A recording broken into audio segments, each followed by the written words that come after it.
Welcome. We have a winner-takes-all system of voting in Canada. It's at the riding level. Only one candidate in each riding gets to go to Parliament.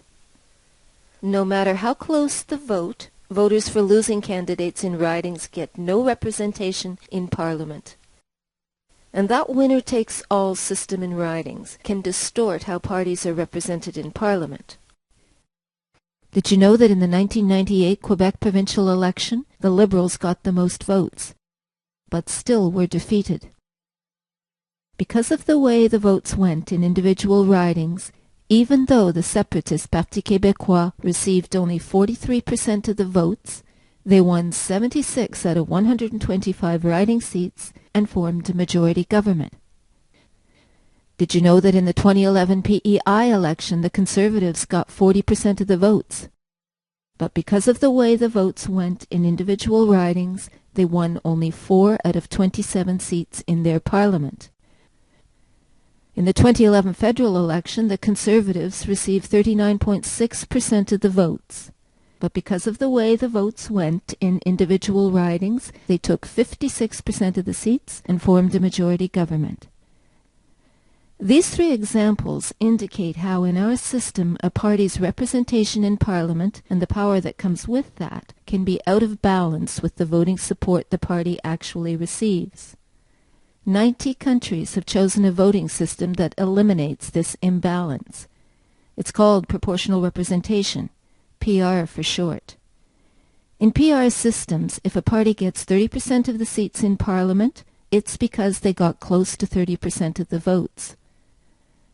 There are many different forms of proportional representation.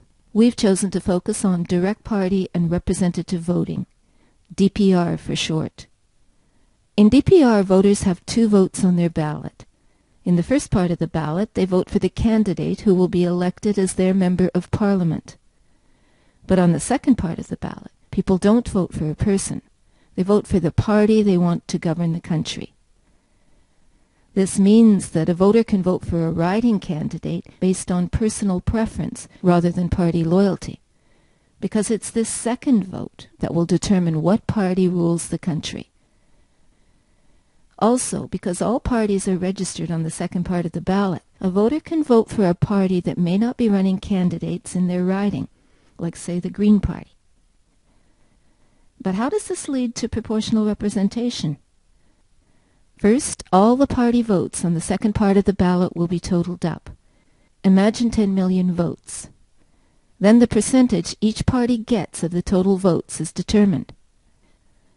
Of course, this doesn't match the percentage of MPs already elected on the first part of the ballot. Let's use the 2011 federal election in Canada to show how far out that mismatch can actually be. The Conservatives got 44 more seats than they would have under PR, because in a 308-seat parliament, 39.6% of the vote allows for 122 seats, not the 166 the Conservatives did get. The NDPs got 9 extra seats. 30% of the votes is 94 seats, not 103 seats. Because of the way things worked out in ridings, the Liberals are short seats, the Blocs are missing seats, and the Green Party. So how can DPR correct that imbalance in party power? By applying a weight to every MP's vote in Parliament. Let's start with the Conservatives. We're going to put a weight of 0.7 on all their MP's votes in Parliament. We got that 0.7 weighting by putting the 122 seats the Conservatives would have got under PR over the 166 seats they did get.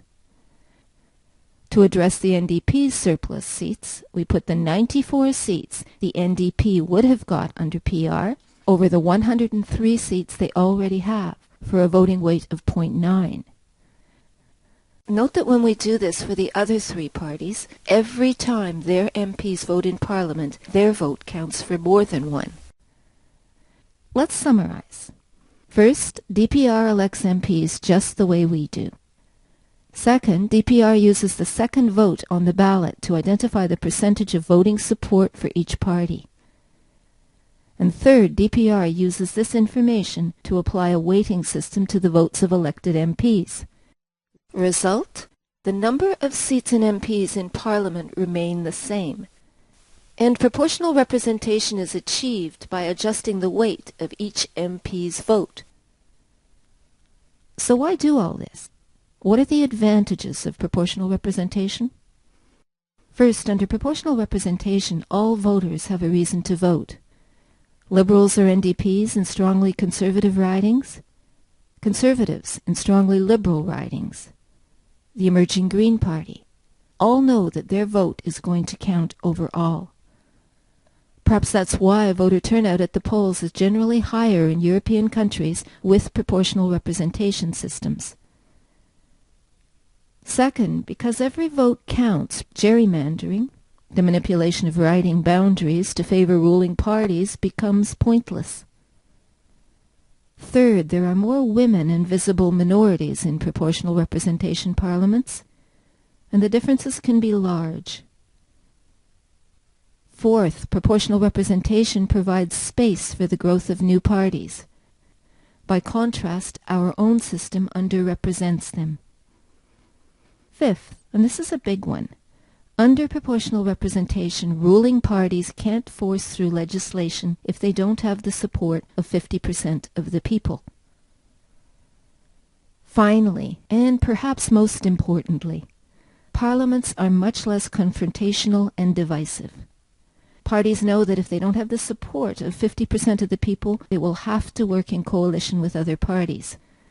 That leads to greater cooperation and fairer legislation. It's interesting that Canadians' dislike or mistrust of coalition governments just isn't shared by the rest of the world.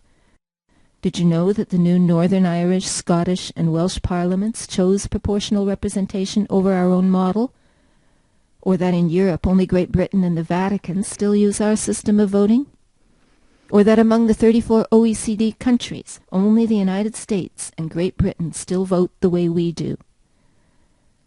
We'd like to make proportional representation both a topic of conversation around dinner tables and a campaign issue in the next election. A fair voting group has just started up in Newfoundland and Labrador.